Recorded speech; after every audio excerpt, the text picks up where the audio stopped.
আল্লাহ রসুলকে বলা হলো যে আল্লাহর নবী, মানুষ বেশি বেশি জাহান্নামে যাবে কেন আপনি বলেন, কোন বস্তুর কারণে, কি এমন কারণ যেই কারণে বেশি বেশি মানুষ জাহান্নামে যাবে? তখন আল্লাহর নবী বললেন, শোনো, আল ফাম ওয়াল ফারজ, এক, এই মুখ, এই জবান, মুখের কারণে মানুষ বেশি বেশি জাহান্নামে যাবে। দুই, লজ্জাস্থান, লজ্জাস্থান মানুষকে জাহান্নামে নিয়ে যাবে। এজন্য লজ্জাস্থান দিয়ে যদি আপনি অন্যায় কাজ করেন, লজ্জাস্থান যদি বৈধ পথ ছাড়া অন্য পথে আপনি ব্যবহার করেন, তাহলে আপনার জন্য জান্নাত নয়, এ কথা আল্লাহর নবী বলছেন। মুখ দিয়ে যদি আপনি পরনিন্দা করেন, হারাম ভক্ষণ করেন, অন্যের সমালোচনা করেন, মানুষকে কষ্ট দিয়ে কথা বলেন, তাহলে জান্নাত হবে না, এ কথা আল্লাহর নবী বললেন। সাহাল ইবনে সাদ রাদিয়াল্লাহু তাআলা আনহু তিনি বলেন, রাসূল সাল্লাল্লাহু আলাইহি ওয়াসাল্লাম তিনি বলেছেন, মাইয়াযমানু লি মা বাইনা লাহইহি ওয়া মা বাইনা রিজলাইহি আযমান লাহুল জান্নাহ। আল্লাহর নবী বলছেন, দুনিয়ার মানুষ তোমরা মনে রেখো, যেই ব্যক্তি দুইটা অঙ্গের জিম্মেদারি নিবে, আমি আল্লাহর নবী তার জন্য জান্নাতের জিম্মেদারি নিলাম। সুবহানাল্লাহ। আল্লাহর নবী বললেন, যেই ব্যক্তি দুইটা অঙ্গের জিম্মেদারি গ্রহণ করবে, আমি তার জন্য জান্নাতের জিম্মেদারি গ্রহণ করলাম। এক, আল্লাহ রসুল বললেন, দুই চোয়ালের মধ্যবর্তী স্থান, এই জুহবা, এই জবান, এই জবানের যে ব্যক্তি জিম্মেদারি নিবে, জবানকে যে ব্যক্তি হেফাজত করবে, মুখকে যে ব্যক্তি কন্ট্রোল করতে পারবে, আল্লাহর নবী বললেন, দুই রানের মধ্যবর্তী স্থান, লজ্জা স্থান, এই দুইটা অঙ্গের জিম্মেদারি যে ব্যক্তি নিবে, লজ্জা স্থান দিয়ে আমি অন্যায় করব না, বিপথে পরিচালিত করব না, বৈধ স্বামী স্ত্রী ছাড়া অন্যায় কাজে আমি লজ্জা স্থানকে ব্যবহার করব না। এই দুইটা অঙ্গের জিম্মেদারি যদি কোনো নারী, যদি কোনো পুরুষ নিতে পারে, তাকে জান্নাতে কেমনে নিতে হয়, এই জিম্মেদারি আল্লাহর নবী গ্রহণ করেছেন। সুবহানাল্লাহ। আল্লাহর নবী বললেন, যদি আপনি এই জবানকে হেফাজত করতে পারেন, মুখ দিয়ে আমি কারো নিন্দা করব না, কারো পিছনে লেগে কারো সমালোচনা করব না, কারো গিবাত করব না, কাউকে অপদস্থ করব না, এই জবান দিয়ে আমি কখনো হারাম খাবো না, মাদক সেবন করব না, বিড়ি, সিগারেট, গোল, তামাক, জর্দা, হিরোইন, ফেন্সিডিল, ইয়াবা, যা কিছু রয়েছে হারাম কোনো খাদ্য আমি আমার মুখে উঠাবো না।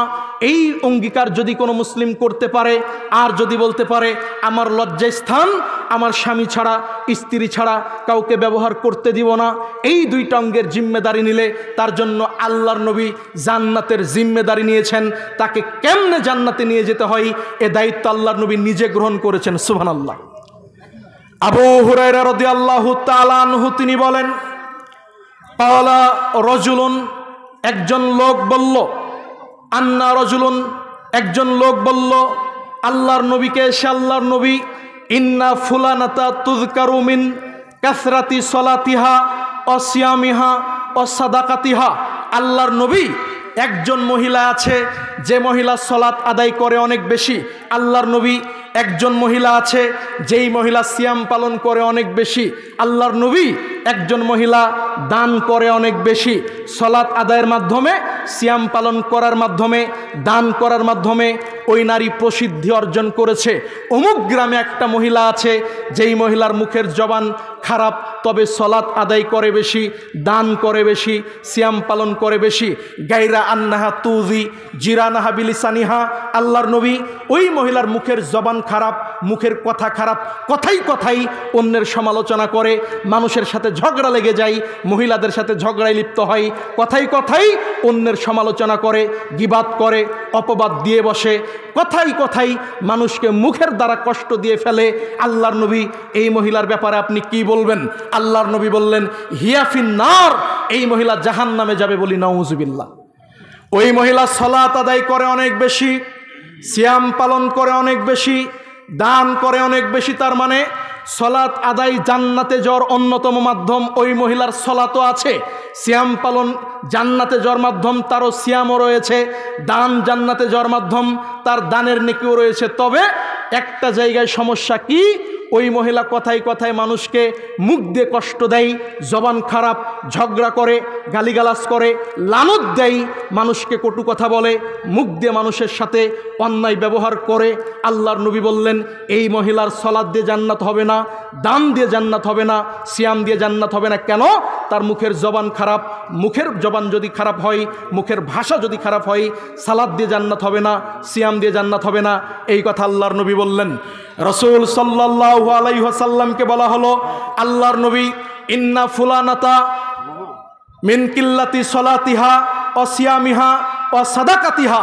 আল্লাহর নবী, আরেকজন মহিলা আছে, সলাত আদায় করে অল্প অল্প, দান করে অল্প অল্প, সিয়াম পালন করে অল্প অল্প, তবে ফালা তুযি জিরানাহা বিলিসানিহা, মুখের জবানটা ভালো, মুখের কথাগুলো মিষ্টি, ভালো করে কথা বলে, ঝগড়া করে না, গীবাত করে না, হিংসা করে না, পরনিন্দা করে না, ঝগড়া লানত করে না, মুখের জবান ভালো কিন্তু সলাতে কম, সিয়ামে কম, দানে কম।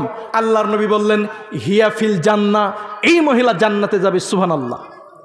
তাহলে সলাত যদি আপনার কম হয়, সিয়াম যদি আপনার কম হয়, জাকাতে যদি আপনি দানে যদি কম করেন, দানও যদি কম হয়, মুখের ভাষা যদি ভালো হয়, এই জবান দিয়ে আপনি যদি হারাম না খান, কারো সমালোচনা না করেন, গীবাত না করেন, হিংসা বিদ্বেষ না রাখেন, আপনার জান্নাত হবে। এ কথা আল্লাহর নবী বলেছেন। যে হাদিসটা 4775 নম্বরে পাবেন, হাদিসটা মিশকাতের মধ্যে এসেছে।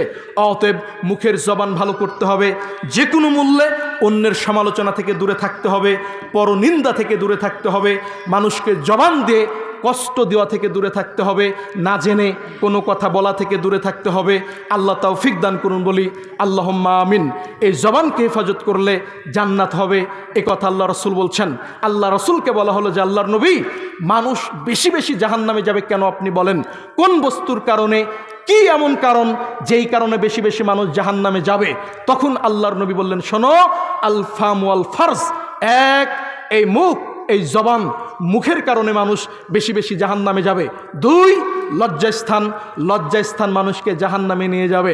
এজন্য লজ্জাস্থান দিয়ে যদি আপনি অন্যায় কাজ করেন, লজ্জাস্থান যদি বৈধ পথ ছাড়া অন্য পথে আপনি ব্যবহার করেন, তাহলে আপনার জন্য জান্নাত নয়, এ কথা আল্লাহর নবী বলছেন। মুখ দিয়ে যদি আপনি পরনিন্দা করেন, হারাম ভক্ষণ করেন, অন্যের সমালোচনা করেন, মানুষকে কষ্ট দিয়ে কথা বলেন, তাহলে জান্নাত হবে না, এ কথা আল্লাহর নবী বললেন। এজন্য জান্নাতের সহজ রাস্তা হলো মুখকে হেফাজত করতে হবে, জবানকে কন্ট্রোল করতে হবে, লজ্জাস্থানকে হেফাজত করতে হবে। আল্লাহ তৌফিক দান করুন, আল্লাহুম্মা আমিন।